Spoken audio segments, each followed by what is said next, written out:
Selamat malam saudara, senang berjumpa dengan Anda kembali dalam program Dua Arah yang malam hari ini akan membahas topik diskusi terkait dengan buntut dari penangkapan sejumlah orang menjelang aksi damai doa bersama hari Jumat lalu 2 Desember 2016. Dan buntutnya adalah beberapa hari setelah penangkapan, polisi mengklaim ada bukti transfer aliran dana dari penyandang dana ke sejumlah orang yang ditangkap. Ada 11 orang yang ditangkap hari itu dan 8 orang diantaranya terduga makar, 2 orang ujaran kebencian di media sosial dan yang satu adalah penghinaan kepada kepala negara. Dan polisi dalam beberapa kesempatan menyatakan dasar dari penangkapan adalah ada serangkaian upaya pemufakatan jahat yang akan dilakukan oleh para tersangka tersebut. Mulai dari menggiring aksi massa dari Silang Monas ke gedung DPR untuk kemudian menduduki DPR. Untuk selanjutnya bahkan ada yang berupaya untuk melakukan pemaksaan digelarnya sidang istimewa dan pergantian pemerintahan. Atas dasar inilah kemudian polisi melakukan penangkapan. Tapi di balik semua itu tentu yang menjadi pertanyaan adalah benarkah ada ancaman makar yang akan dilakukan oleh 11 orang tertangkap itu dan siapa kira-kira yang berada di balik aksi makar. Ini yang akan kita bahas malam hari ini bersama beberapa narasumber saya akan perkenalkan kepada Anda. Di sebelah kanan saya ada Bung Ruhut Sitompul, politisi pendukung Presiden Jokowi. Selamat malam Bung Ruhut. Dan juga ada Bung Freddy Damanik, Ketua DPP Projo. Kalau dari statusnya sudah pasti ini adalah aliran garis keras pendukung Presiden Jokowi ya. Selamat malam Bapak-Bapak. Dan juga di sebelah kiri saya ada Bung Rasman Arif Nasution, pengacara Bintang Pamungkas, salah satu tersangka makar. Dan juga Bung Ferry Juliantono, Wakil Ketua Umum Partai Gerindra. Selamat malam Bung Ferry. Dan di sini sudah ada juga teman-teman saya dari Politeknik Negeri Jakarta. Selamat malam teman-teman. Ada dari Institut Ilmu Sosial dan Politik. Selamat malam. Ada Institut Teknologi Indonesia dan juga Indonesia Esa Unggul. Selamat malam teman-teman, terima kasih sudah hadir di Dua Arah. Dan sebelum kita memulai diskusi saudara, saya akan mengajak Anda untuk melihat apa yang terjadi di Jumat pagi hari saat penangkapan berlangsung. Kita lihat bersama melalui paket berikut ini. Aku ditangkap ya. Aku diperintahkan ditangkap. Kasus dugaan permufakatan makar yang melibatkan sejumlah nama memasuki babak baru. Polisi mengaku menemukan sejumlah aliran dana terkait dengan kegiatan yang bertujuan menggulingkan pemerintahan tersebut. Ya, tentu dalam hal ini penyidik terus mengumpulkan bukti-bukti tambahan ya dari bukti-bukti yang sudah ada. Di antaranya memang adalah bukti transfer. Bukti transfer ini memang didapat oleh penyidik. Tentu ini akan menjadi bagian dari proses penyidikan. Namun apa yang dikatakan transfer dari bank mana, kepada siapa, jumlahnya berapa, alirannya kemana saja. Tentu ini menjadi substansi penyidikan dalam kaitan untuk mengembangkan kasus ini. Tentu itu yang menjadi concern penyidik untuk mengumpulkan barang bukti dan keterangan-keterangan lainnya. Jelang aksi doa bersama yang digelar 2 Desember lalu, polisi menangkap sejumlah tokoh dan aktivis yang diduga akan menunggangi aksi super damai tersebut. Mereka diduga akan mengarahkan massa untuk menduduki gedung DPR MPR. 12 tokoh dan aktivis tersebut telah menjadi tersangka. 3 diantaranya bahkan masih ditahan di Polda Metro Jaya. Dugaan ini berkaitan adanya rencana pemanfaatan massal untuk menduduki kantor DPR RI, kemudian berencana melakukan pemaksaan agar bisa dilakukannya sidang istimewa, yang kemudian menuntut untuk pergantian pemerintahan dan seterusnya. Isu mengenai dugaan makar ini terus mengemuka. Namun, siapa sesungguhnya yang berada di balik makar? Dari mana pula aliran dana untuk makar yang disebutkan kepolisian?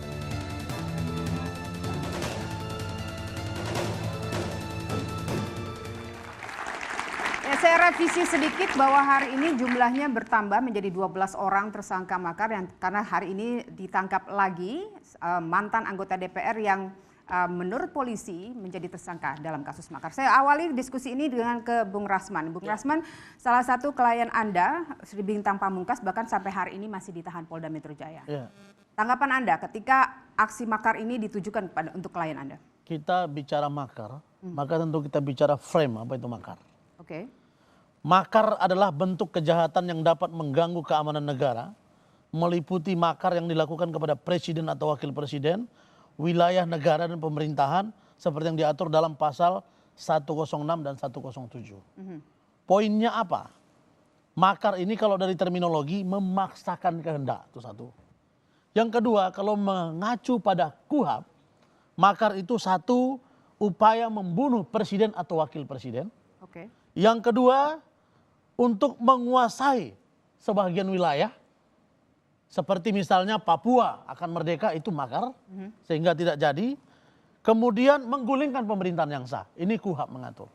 Nah sekarang pertanyaannya, bagaimana mungkin Bapak Sri Bintang Pamungkas yang hanya dalam membuat satu surat kepada MPR untuk menyampaikan aspirasi agar dilakukan sidang istimewa MPR RI guna mengganti pemerintahan dikarenakan situasi yang berkembang dari hari ke hari tanpa perbaikan. Ini adalah momentum aspirasi. Bukan dalam konteks mengarahkan orang. Itu satu. Yang kedua, dalam pikiran kita yang kira-kira rakyat biasa saja.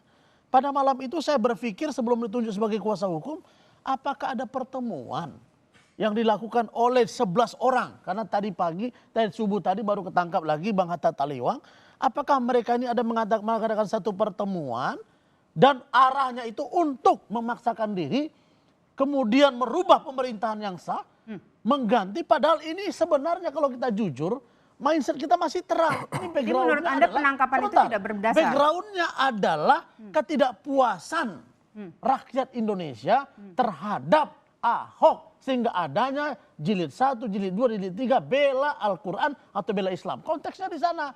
Saya barusan selesai dengan Ibu Ratna Sarumpait di salah satu TV swasta. Beliau mengatakan hati kami sebenarnya bukan untuk Pak Jokowi. Bukan untuk Bapak Presiden Yusuf, Wakil Presiden Yusuf Kala. Tapi ada ketidaknyamanan kami dengan penegakan hukum. Karena Bapak Presiden terlambat menyampaikan statement bahwa Ahok kelihatan terlalu dibela. Dan rakyat sudah tidak suka karena Ahok menista agama. Oke, jadi itu menurut konteksnya. Anda tidak berdasar? Tidak berdasar. Oke. Pertanyaan yang kedua, jawaban yang kedua adalah tadi Pak Martin. Beliau juga ada di sana. Beliau mengatakan bahwa ada faktor-faktor yang menyebabkan dilepaskannya 8 atau 7 orang. Oke. Di antaranya Ibu Rahmawati Soekarno Putri. Dikarenakan alasan kesehatan. Pertanyaan saya, Pak Sri Bintang Pamungkas itu 71 tahun umurnya. Obatnya saya yang menyampaikan. Itu 1 hari 2 kali dimakan. Dan beliau juga sudah sepuh. Alasan apa? Kenapa tidak equality before the law? Guru saya Bang Ruth Sitompul pasti mengatakan, Rasman, equality before the law harus diterapkan. Dan saya yakin beliau akan sponsor agar beliau dikeluarkan. Oke, intinya memang tidak berdasar penangkapan itu dan masih harus dipertanyakan lagi. Bung Ruhut, bagaimana pendapat Anda? Apa yang disampaikan pengacara dari Pak Sri Bintang Pamungkas, Rasman Nasution ini sahabat saya. Saya ingin mengatakan mungkin karena sibuknya sebagai lawyer papan atas, banyak dia punya klien, dia jadi lupa peristiwa 4/11. Harus kita ingat, kepolisian sudah bekerja sangat profesional. Kepolisian itu yang dipimpin oleh Pak Tito, yang melaksanakan Pak Aridono dan Kapolda Metro Pak Iwan. Ingat, mereka bukan pemadam kebakaran. Ingat, tanggal 4 bulan 11 itu para ulama kita acung jempol. Bisa membawa suasana damai dengan semua jamaahnya. Tetapi setelah menjelang maghrib, mereka juga lagi lobbying bagaimana bisa ketemu dengan Bapak Presiden pada waktu itu. Apa yang terjadi? Kawan-kawan ini, kawan-kawan bisa lihat di medsos, di media-media. Contohnya yang rambutnya rada mirip dengan Pak Rasman, cuma ada garis tengahnya. Ya, kalian udah tahu sekarang tersangka. Bayangkanlah simbol negara. Dia katakan dengan nama-nama binatang. Apa itu pantas? Belum lagi Tadi syarat yang dikatakan Pak Rasman kan masuk. Mau melabrak, mau masuk istana kok. Tapi kita berterima kasih, kita punya polisi yang handal dan TNI yang mantap punya. Karena apabila kemarin tidak diambil tindakan tegas, walaupun kebayang ada aparat kepolisian menjadi korban masuk Jadi rumah sakit. Bung Ruhut, menurut Anda apa yang terjadi chaos di 4 November itu ada kaitannya juga dengan orang-orang yang ditangkap ini? Tegas saya katakan, yang melakukan unjuk rasa kita bisa lihat. Apalagi kita bangga punya presiden yang ke-7, Bapak Demokrasi, beliau datang. Ikut sholat berjamaah, mendengar tausiah zikir, ya, meminta dengan kerendahan hati. Ini kita harus teladani Pak Jokowi. Pulanglah semua dengan damai, dengan baik. Semua baik. Tapi manakala kalau malam harinya tidak diambil tindakan kepada mereka, bayangkan berapa juta itu. Apa yang terjadi? Jadi polisi sudah melakukan pencegahan.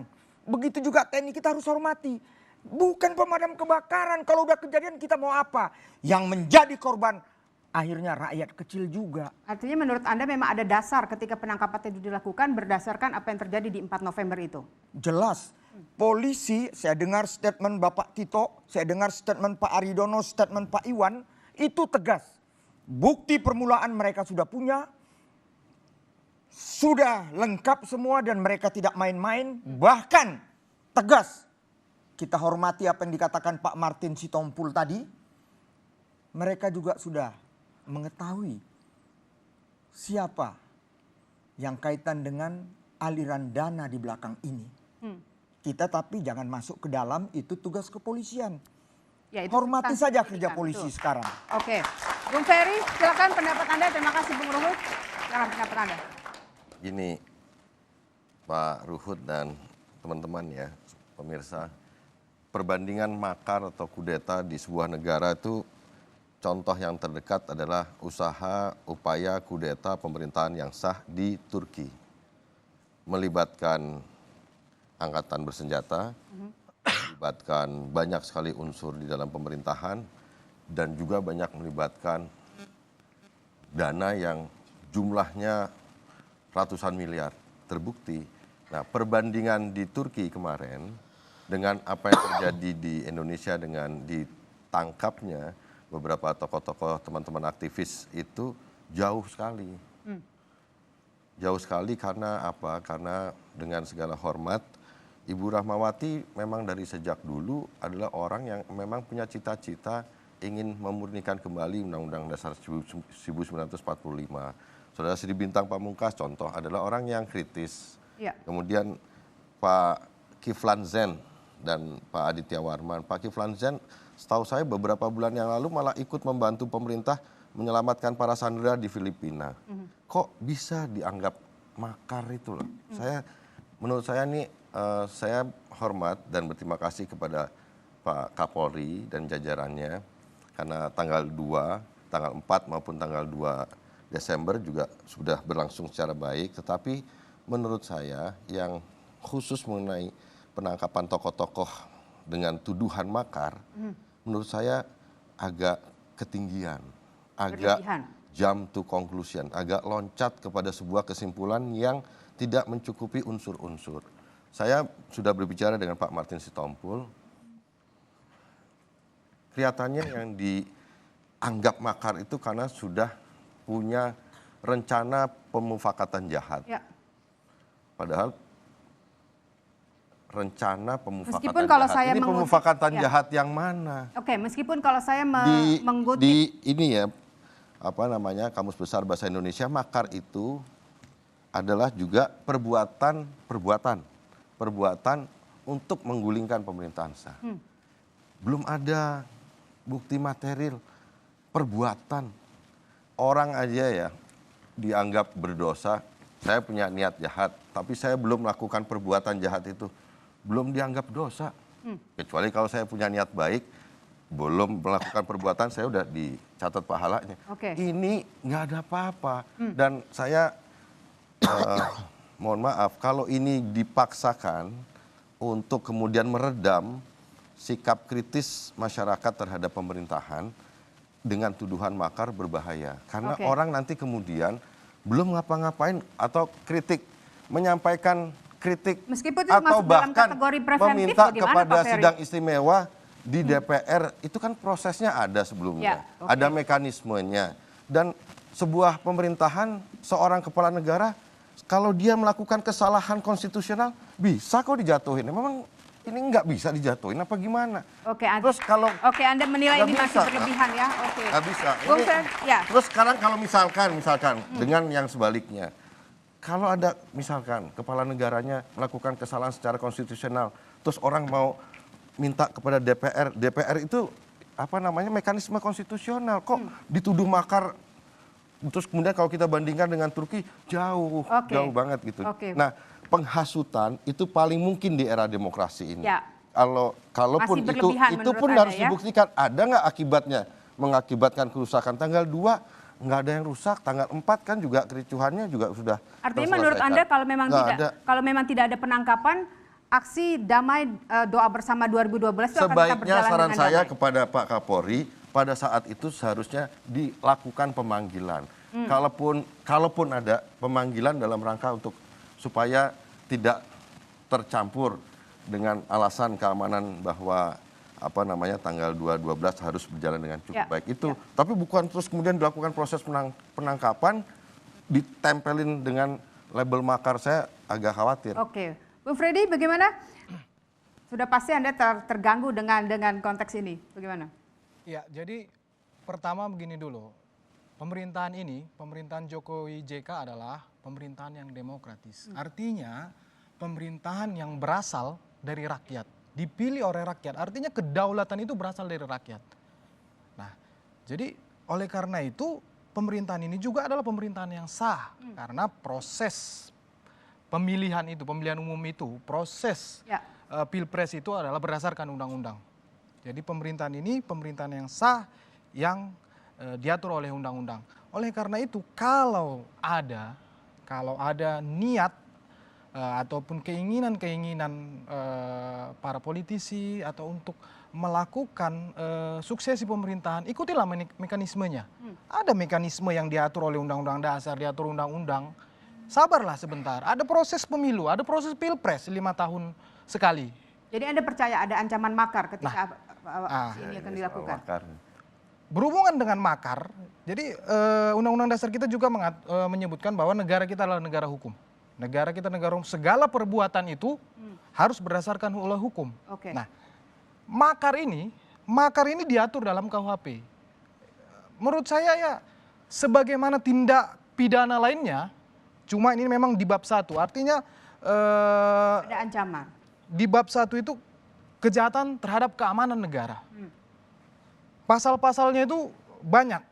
Ada yang disebutkan oleh Bung Ferry tadi, ada banyak sekali, ada 20-an pasal itu.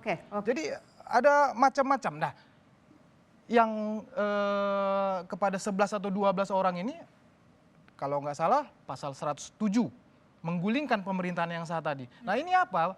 Menggulingkan pemerintahan yang sah tadi yang saya bilang adalah melalui proses demokrasi tadi, jelas. Meskipun bukti fisiknya hanya berupa surat terbuka dari seorang Sri Bintang. Siapa yang bilang? Kita akan bahas setelah jeda berikutnya. Pemirsa, nanti kita tanya Kapolri, Bang. Arah sesaat lagi.